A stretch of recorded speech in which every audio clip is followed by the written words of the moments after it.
ప్రకాశం జిల్లా దర్శి పురపాలక సంఘం పరిధిలోని పడమటి బజార్లో కొలువయ్యున్న శ్రీ అంకాలమ్మ తల్లి రెండవ రోజు శుక్రవారం ఉత్సవాలు ఘనంగా నిర్వహింపబడ్డాయి.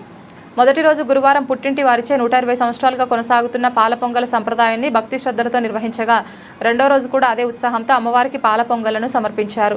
ఈ ఉత్సవాల్లో భాగంగా పల్నాడు జిల్లా నూదెండ్ల మండలం రాముడుపాలెం గ్రామం, ప్రకాశం జిల్లా దర్శి పట్టణం, దర్శి మండలం బొట్లపాలెం, పోతవరం, గంగనపాలెం గ్రామాలు, గుంటూరు జిల్లా గోరంట్ల గ్రామం, విజయవాడ తదితర ప్రాంతాల నుంచి పెద్ద సంఖ్యలో భక్తులు విచ్చేసి 2 రోజుల పాటు పాల పొంగల కార్యక్రమాలను ఘనంగా నిర్వహించారు. రెండవ రోజు నిర్వహించిన ప్రత్యేక పూజా కార్యక్రమాలకు హాజరైన భక్తులకు అన్నదాత ఇరుగుల చలమారెడ్డి కుటుంబ సభ్యులు అన్నదానం నిర్వహించారు. ఈ కార్యక్రమంలో కుమారులు, కుమార్తెలు, మనవళ్లు, మనవరాలు తదితరులు పాల్గొన్నారు.